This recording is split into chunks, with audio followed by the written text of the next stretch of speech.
Bem, senhores, começando então mais um módulo. Esse módulo sobre princípios de investimentos, vocês vão ver que é um módulo bastante curto, mas um módulo muito importante para nós lá na hora da prova. O que a gente vai ver aqui então nesse módulo sobre princípios de investimentos?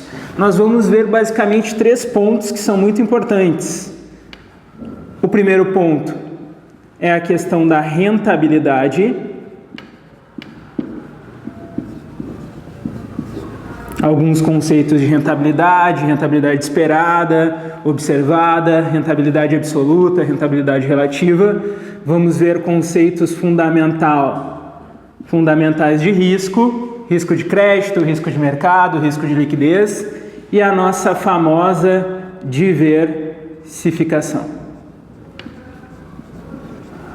Perfeito? Questão praticamente dada em prova, a questão de diversificação. Sempre que a gente fala de investimentos, vem na nossa cabeça esses 2 primeiros princípios aqui, ó. Rentabilidade, ou seja, retorno do investimento, e o risco do investimento. A gente sabe que a rentabilidade, o retorno do investimento, é desejável. A gente gosta de rentabilidade.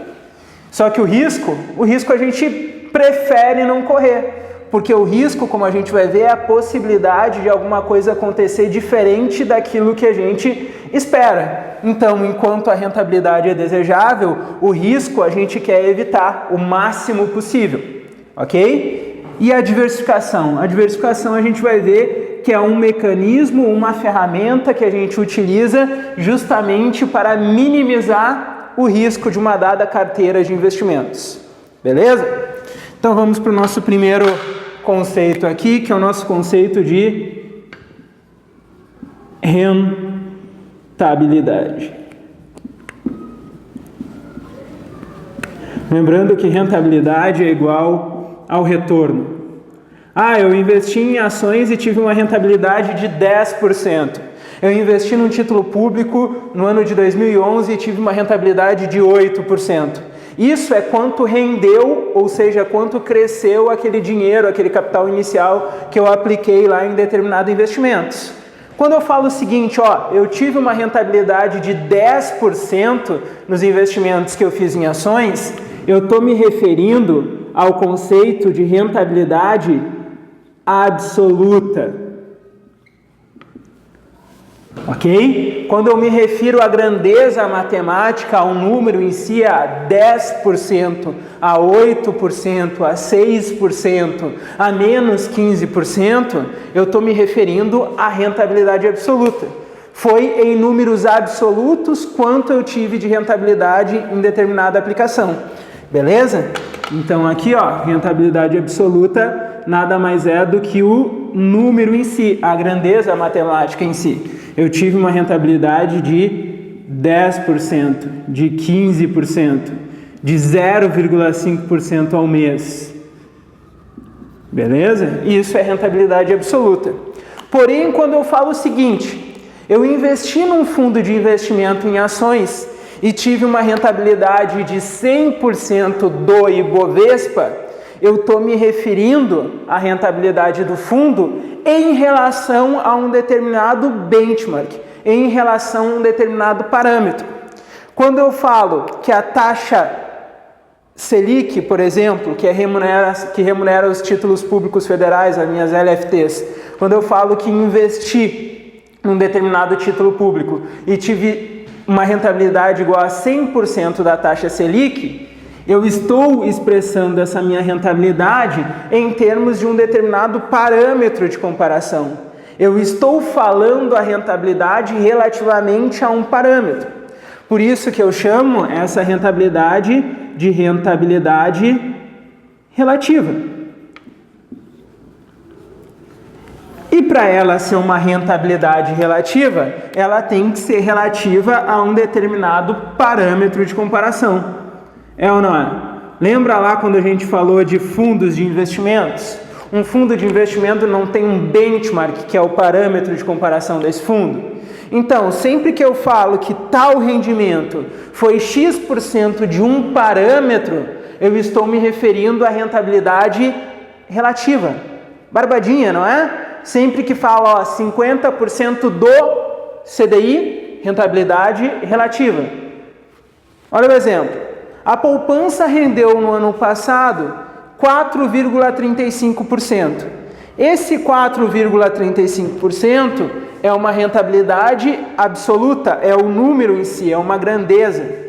Agora, se eu falo que a poupança no ano passado rendeu 65% do CDI, eu estou expressando a rentabilidade relativa. E relativo e absoluto serve para qualquer coisa, pessoal. Tipo, a minha altura absoluta é 1,72 m. A minha altura relativamente a um anão. Eu tenho 1,5% a altura de um anão. Beleza? Sempre que eu falo relativo a um determinado parâmetro, eu estou me referindo à rentabilidade relativa. Por exemplo, 100% do CDI, 95% do Ibovespa. Beleza? Essas são rentabilidades relativas. Parece bobinho a diferença entre absoluto e relativo, mas costuma cair em prova, então muito atenção para isso. Beleza?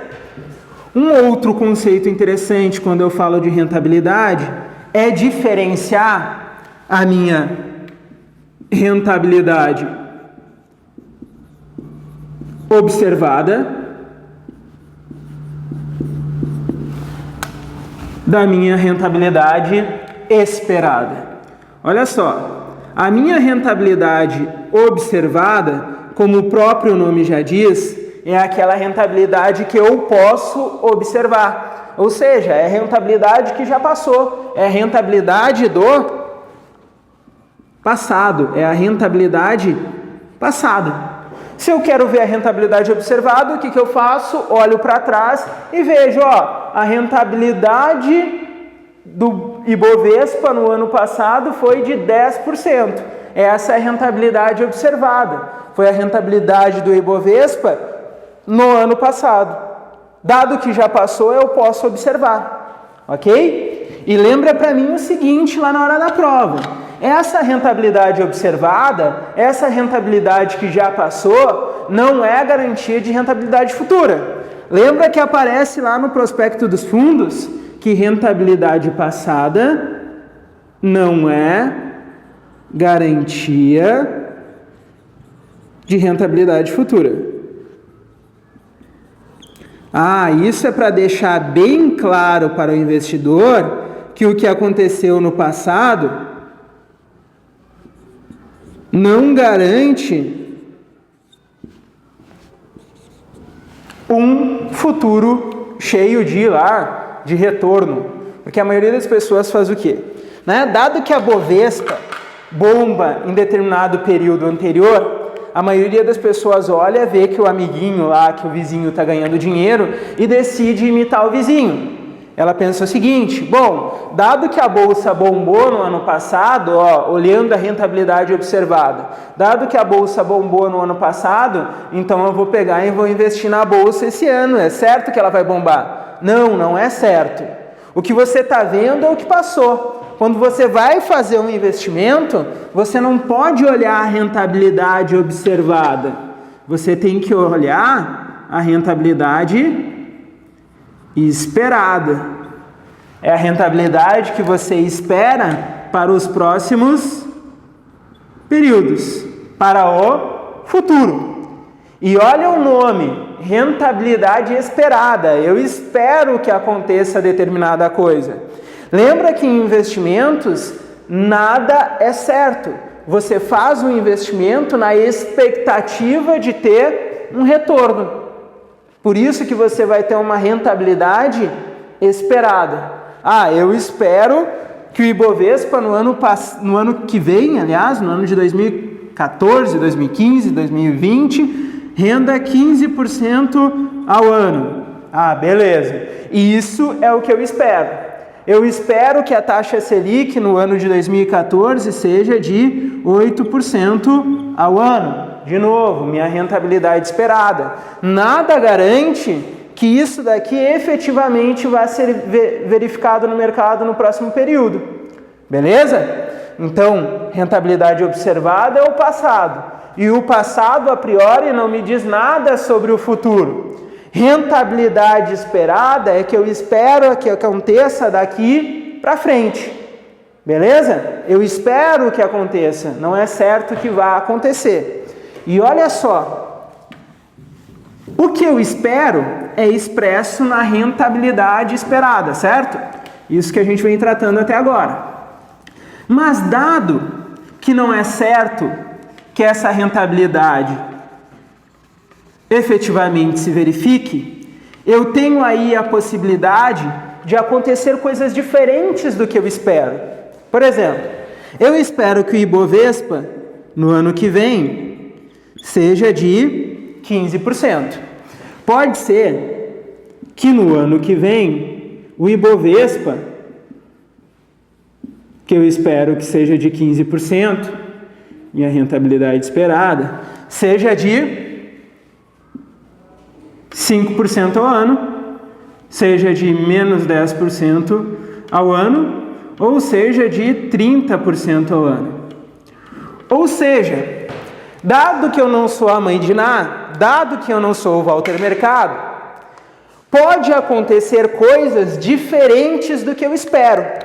E essa possibilidade, veja só, essa possibilidade de ocorrer eventos diferentes do esperado é justamente o que eu classifico como risco. Beleza? Risco é exatamente isso. É a possibilidade de ocorrências de eventos diferentes do evento esperado. Por exemplo, imagina o seguinte, no caso do Ibovespa fica bem claro, né? Eu espero que a rentabilidade seja de 15%, mas pode ser de 5%, de menos 10% ou de 30% ao ano. Ou seja, eventos diferentes do que eu espero pode acontecer, ok? Por isso eu tenho um risco no meu investimento. E eu só vou ter um retorno, pessoal, porque eu tenho risco nesse investimento. Se não houvesse risco nenhum, se o risco fosse igual a zero, não haveria retorno no investimento. Por quê? Porque seria absolutamente previsível os resultados. Pensa o seguinte, pensa lá que eu estou viajando num avião a 30 mil pés de altitude. Daí eu decido me atirar do avião, sem paraquedas nenhum, tá? Sem paraquedas e sem nenhum mecanismo de segurança. Tem algum risco nessa minha ação? Não, né? Por quê? Porque o evento, o que vai acontecer é certo. Eu vou morrer. Mesmo antes de impactar lá no chão, eu vou morrer. Eu vou ter um ataque cardíaco e morrer, mesmo antes de chegar no chão. Beleza? Dado que não vai acontecer, não pode acontecer nada diferente do que eu espero, essa ação não tem risco, beleza? Agora, imagina que eu pego e agora salto de paraquedas, tem risco? Tem um risco muito pequeno. Qual o risco muito pequeno? O risco do paraquedas não abrir, por exemplo, beleza? Daí o risco é um pouquinho menor. Em investimentos é a mesma coisa. Não importa em qual ativo eu invista, eu sempre vou ter algum tipo de risco. E a gente vai ver aqui que existem 3 tipos de riscos fundamentais: o risco de mercado, o risco de liquidez e o risco de crédito. O risco de mercado, como a gente vai ver, é o risco de oscilação de preços. Ou seja, quanto maior for a oscilação de preços de um determinado ativo, maior será o seu risco de mercado. Por isso que eu digo que as ações são os ativos mais arriscados. Por quê? Imagina o seguinte, eu espero que o rendimento seja de 15% ao ano. É ou não é? E eu posso expressar essa minha esperança, essa minha rentabilidade esperada, com base num gráfico, por exemplo. Imagina o seguinte, Olha só. Vou colocar um gráfico aqui. Imagina que eu invisto lá R$1.000 e que depois de um ano, aqui é tempo, depois de um ano, eu quero ter lá uma rentabilidade, eu espero ter uma rentabilidade de 15%. Ou seja, eu espero ter 150 depois de um ano. Isso daqui é o que eu espero que aconteça. Ok? Mas dado que coisas diferentes do que eu espero pode acontecer, lá no final desse período, eu posso estar tanto com uma rentabilidade de 30%, ou seja, posso ter lá 1.300, quanto posso estar com uma rentabilidade negativa de 5%, ou seja, posso estar lá com R$950. Olha só, e eu expresso essa diferença, esses eventos diferentes do esperado, através dessa dispersão aqui, ó. A dispersão do que realmente acontece com o que eu espero, que é o preto, eu chamo de desvio padrão. Para nós aqui, pessoal, para nós aqui em CPA 10, o cálculo do desvio padrão não é necessário saber. Para nós é necessário saber o seguinte, ó. A medida de risco é justamente a distância entre o que realmente acontece e o que eu esperava que iria acontecer. Essa distância entre o esperado e o que realmente acontece, tanto para cima quanto para baixo, é o que eu chamo de risco. E o risco de mercado, por exemplo, que é o que a gente está tratando aqui, é o risco devido à oscilação de preços. Imagina que eu comprei uma ação, apagando aqui, imagina que eu comprei uma ação por R$10, tá? No outro dia, essa ação não valia mais R$10, ela valia R$8, beleza? Por quê? Porque os participantes do mercado, porque os investidores reprecificaram essa ação e falaram o seguinte, não vale mais 10, vale 8. O preço justo dela hoje é de R$8 e não de 10. Isso eu chamo de risco de mercado. Beleza? Essa oscilação de preços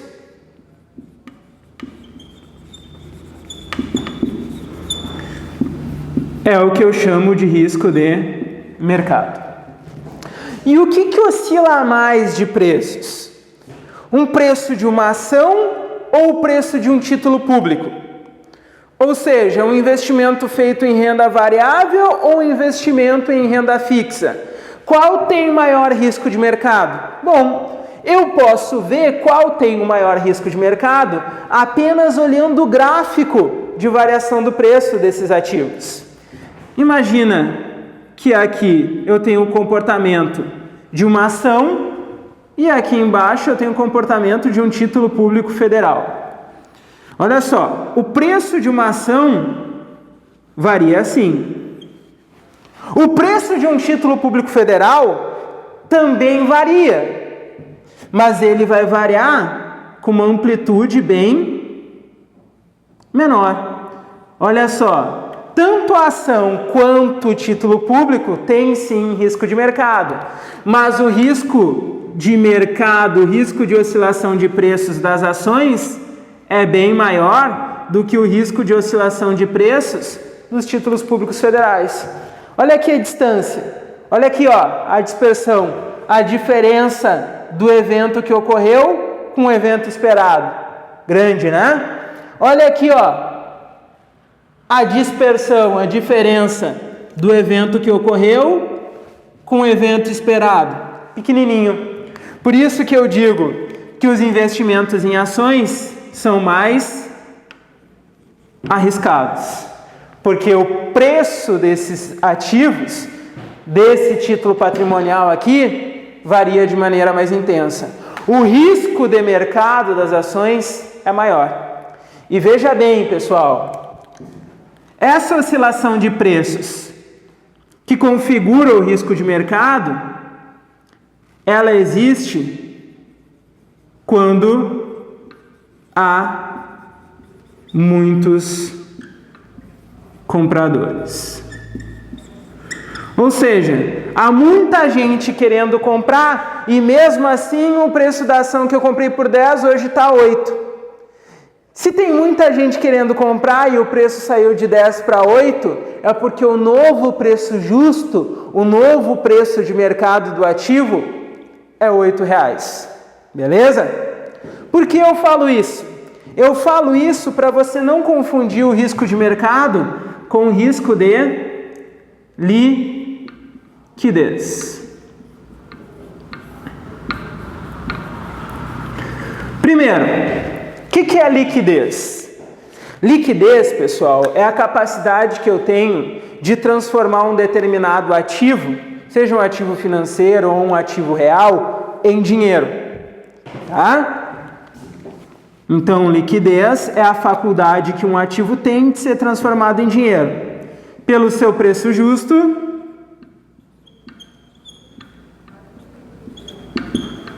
num curto período de tempo. Ah, então tem duas componentes? Sim, tem duas componentes. Eu tenho que transformar esse meu ativo em dinheiro pelo preço justo, ou seja, pelo que realmente ele vale, num curto período de tempo. Por exemplo, se eu tenho uma ação da Petrobras, é fácil eu transformar ela em dinheiro pelo seu preço justo num curto período de tempo? Sim, é barbadinha. Você vai lá na Bovespa, coloca uma ordem de venda que vai chover compradores querendo comprar aquela tua ação pelo seu preço justo. E você vai conseguir vender ela rapidinho. Então, a ação da Petrobras, por exemplo, é uma ação líquida. Agora imagina que eu compro lá uma ação de uma empresinha pequenininha, ok? Que é difícil de vender. Mas imagina que eu preciso daquele dinheiro, eu preciso vender aquela ação. Já que eu preciso vender aquela ação e tem poucos compradores querendo aquela ação, o que esses poucos compradores vão fazer?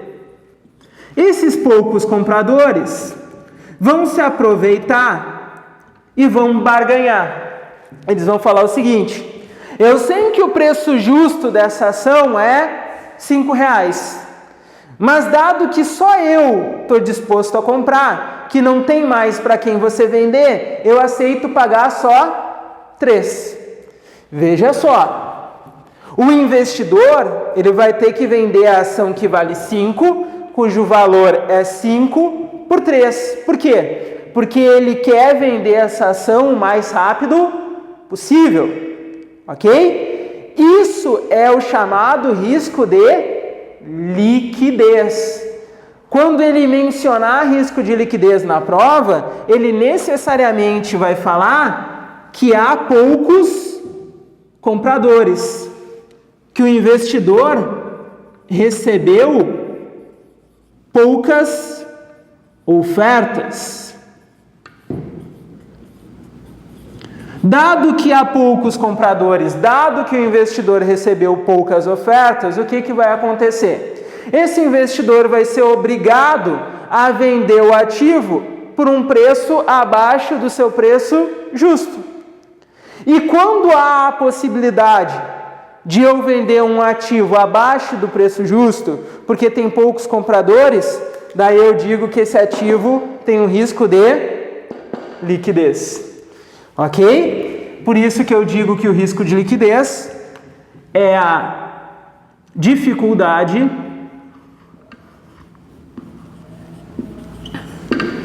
de vender os ativos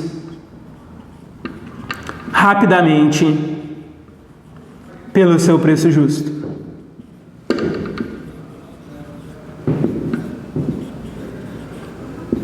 E por que é que existe risco de liquidez? Porque há poucos compradores. Cotas de fundos de investimentos fechados, por exemplo. Se vocês pegarem um prospecto de um fundo imobiliário que tem as suas ações negociadas na bolsa, lá na parte de fatores de risco, vai ter como um dos fatores de risco o seguinte: o risco de liquidez. Dizendo que pelo fato de haver poucos compradores, ou seja, poucas negociações no mercado, aquele ativo tem um risco de liquidez bastante alto. Então não confunde, tá, pessoal? A oscilação de preços, quando tem muitos compradores, eu classifico como risco de mercado. O fato de eu ter que vender um ativo que vale 10 por 5, devido à existência de poucos compradores, é o que eu chamo de risco de liquidez. Beleza? E por fim, para nós fecharmos a santíssima trindade aqui dos riscos, falta a gente tratar do famoso risco de crédito. O risco de crédito, pessoal, é o famoso perdido, né? É o famoso calote, é a possibilidade de incumprimento das obrigações.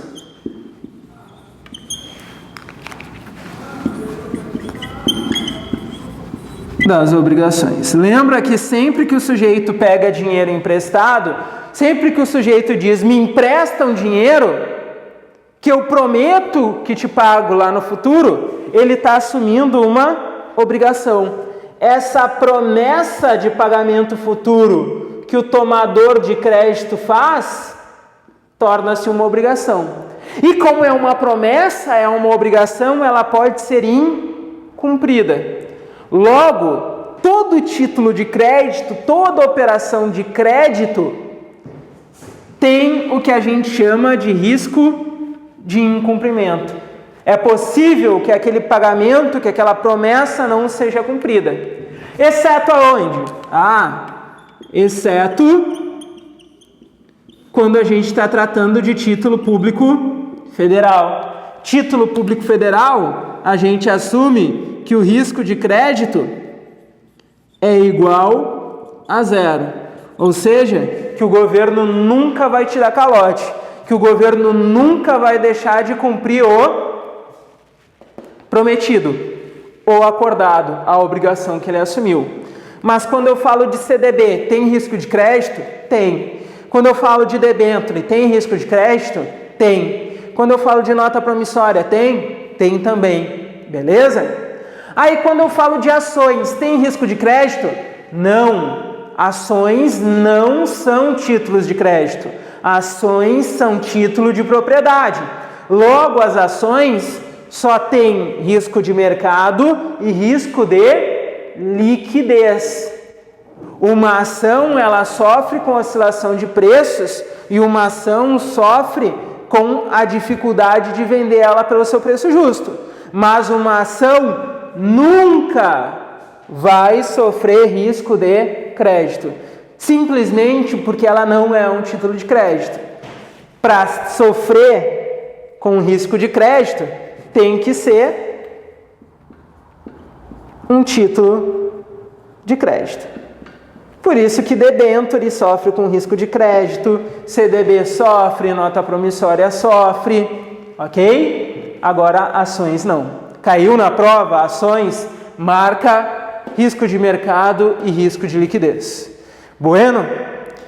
Então eu tenho a minha rentabilidade, que é algo desejável, eu tenho o meu risco, que é algo que eu quero evitar. Mas pensa o seguinte, eu não tenho como reduzir a zero o meu risco. Por quê? Porque se eu reduzir a zero o meu risco, se eu não correr risco nenhum, se eu tiver previsibilidade perfeita do que vai acontecer, eu não vou ter rentabilidade. Ok? Por isso que eu digo que tem, isso a gente viu lá em sistema financeiro nacional que tem uma relação positiva entre risco e rentabilidade esperada. Eu só vou correr um risco maior, ou seja, eu só vou suportar essa coisa indesejável que é o risco, se eu tiver perspectiva de, em troca, receber algo bom, que é rentabilidade. Como tudo na vida, eu faço uma troca. Eu abro mão da segurança, ou seja, eu assumo mais risco em troca de uma maior rentabilidade esperada. Veja bem, é uma rentabilidade que eu espero que aconteça, não necessariamente vai acontecer.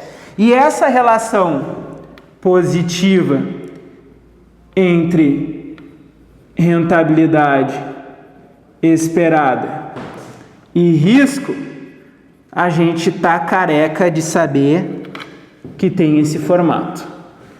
Quanto maior o risco assumido, maior a rentabilidade que eu espero. E tem que ser assim, né, pessoal? Nem precisa demonstrar de maneira mais sofisticada isso. Eu só vou assumir um risco maior se eu tiver uma esperança, uma expectativa de rentabilidade maior. Por exemplo, você que está aí trabalhando no banco, ganhando R$5.000 por mês, né? Está milionário. Você só aceitaria sair do banco e abrir um negócio próprio caso você espere que a sua renda seja muito superior a R$5.000. Você só vai assumir o risco de enfrentar lá a imprevisibilidade do negócio, né? O risco de vai dar certo ou não vai dar certo, se você acha que a rentabilidade vai ser bastante alta. Senão você não corre risco nenhum, é ou não é? Ok? Então, essa rentabilidade aqui, ela vai subir à medida que eu assumo mais risco. A rentabilidade o quê? A rentabilidade esperada. E lembra para mim também o seguinte, que tem uma relação positiva entre o prazo e o risco. Quanto maior é um prazo de um título, maior é o risco, é ou não é? Imagina só, em um ano pode acontecer muitas coisas, mas agora em 5 anos pode acontecer muito mais coisas, é ou não é? Se em 5 anos pode acontecer muito mais coisas do que pode acontecer em um, quanto maior é o prazo, maior é o risco. Se quanto maior é o prazo, maior é o risco, maior vai ser a rentabilidade que eu espero auferir. E aí, isso daqui a gente consegue ver com o seguinte exemplo. Imagina que eu vou lá no banco fazer um CDB. Tenho R$100.000 para comprar um CDB lá do banco. Bueno? Se eu vou lá e peço para fazer um CDB com prazo de 1 ano, o banco vai me dar uma rentabilidade de 93% do DI. Agora, se eu pegar e pedir para fazer um CDB de 5 anos, daí é capaz do banco me pagar 102% do DI. Por que ele está me dando uma rentabilidade maior? Porque o risco é muito maior, beleza? Porque em 5 anos, quanto maior é o prazo, maior é o risco de coisas adversas acontecerem nesse meio tempo. Tranquilo? Então, relação positiva tanto quanto na relação risco-retorno esperado, quanto na relação risco-prazo. Quanto maior é o prazo, maior é o risco, e quanto maior é o risco, maior é o retorno esperado. Bueno? Barbadinha, né? E agora, por fim, para acabar esse longo capítulo, que é o capítulo sobre princípios de investimentos, a gente trata da questão da diversificação. Vamos tratar aqui da questão, para fechar o capítulo, da questão da diversificação. Mas antes aqui, lembra para mim que eu tenho 3 fontes de risco. O risco de mercado, o risco de liquidez e o risco de crédito. Mercado, liquidez e crédito. Lembra que o risco de crédito só existe em títulos de crédito, ok? E a questão da diversificação? A diversificação é aquela velha história que todo picareta fala, né? Qualquer pessoa que vai falar de investimentos, ela usa o mesmo ditado. Não coloque todos os ovos na mesma cesta, porque se você cair e essa cesta também cair junto com você, todos os ovos vão se quebrar. É um ditado batido? Mas é a mais pura verdade, pessoal. Quanto mais concentrado, quanto mais alocado você está num ativo, maior é o seu risco. Por exemplo, imagina que eu estou alocado somente nas ações da Petrobras. Como a gente sabe, a Petrobras ela vai se beneficiar com aumento do preço do petróleo, né? Quando o preço do petróleo aumentar, o que vai acontecer? As receitas da Petrobras vão aumentar, logo o seu lucro tende a aumentar, tudo mais constante. Logo, tudo mais constante, o preço das ações também tendem a subir. Bueno? Beleza, tende a subir. Imagina que o preço do petróleo cai, então. Se o preço do petróleo cai, as receitas, tudo mais constante, vão cair, os lucros também vão cair, e logo o preço da ação também cai. Então, se você tem todo o seu rico dinheirinho, toda a sua poupança nas ações da Petrobras, você fica excessivamente exposto ao risco de variação do preço do petróleo, por exemplo. Se o preço do petróleo subir, beleza, você vai ganhar grana. Se ele cair, você vai perder muita grana também.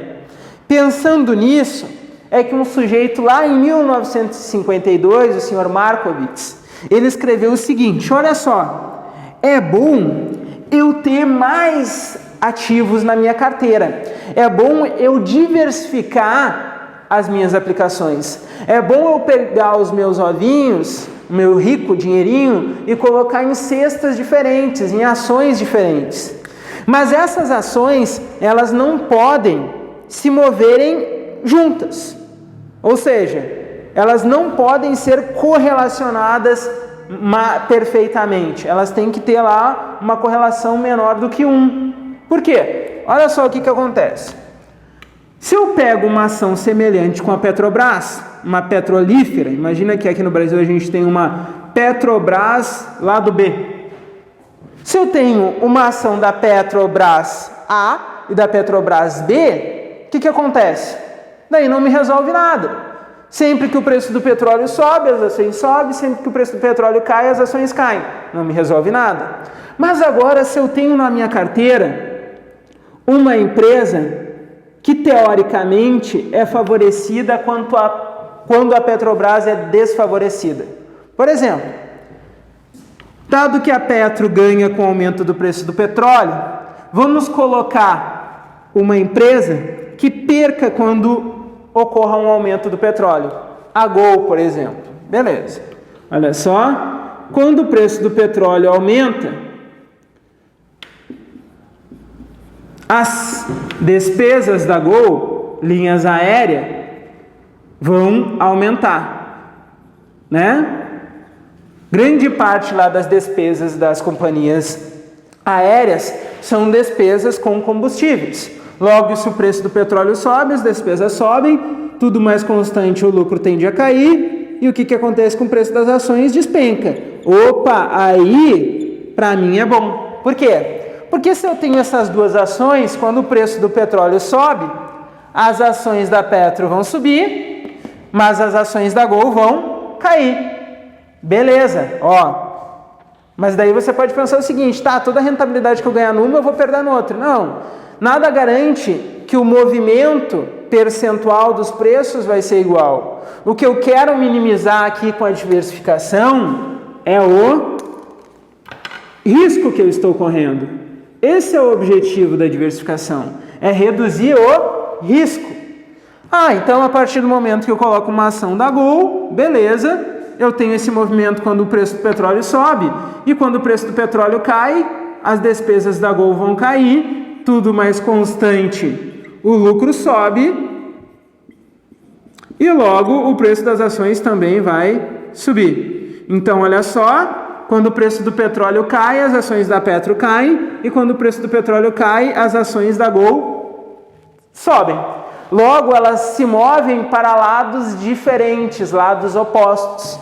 Quando uma sobe, a outra tende a cair.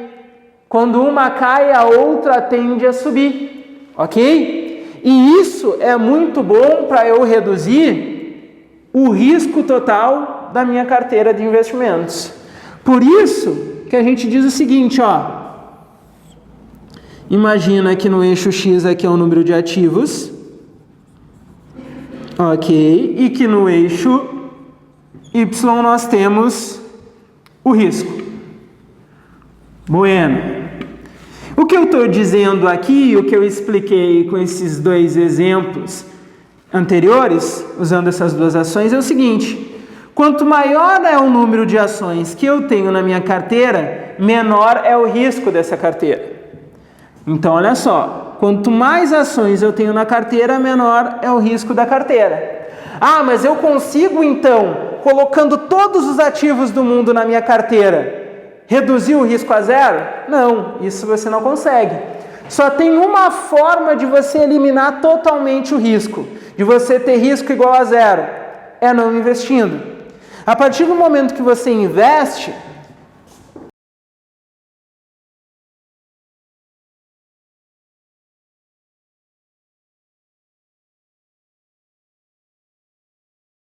risco sistemático.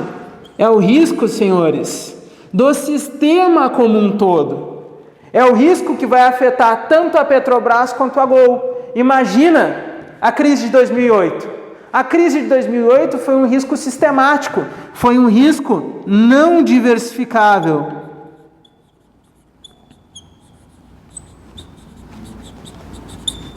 Afetou em maior ou menor grau todos os ativos da economia. Não tem como fugir dele, ok? Então a diversificação, olha só, a diversificação permite que eu reduza o risco. Permite que eu consiga carteiras com melhor relação risco-retorno. Ó, carteiras com melhor relação risco-retorno.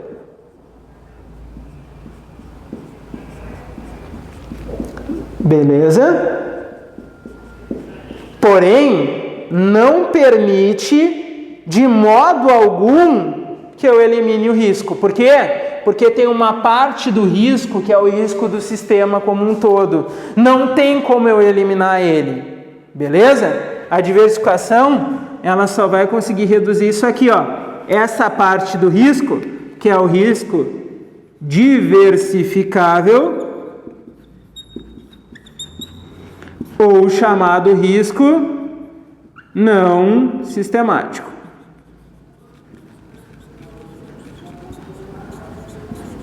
Bueno? Risco diversificável ou não sistemático. Esse, senhores, é o nosso curtíssimo princípio de investimento. O vídeo saiu um pouquinho maior do que os anteriores, porque era muito melhor seguir uma linha de raciocínio e tratar conjuntamente rentabilidade, risco e diversificação.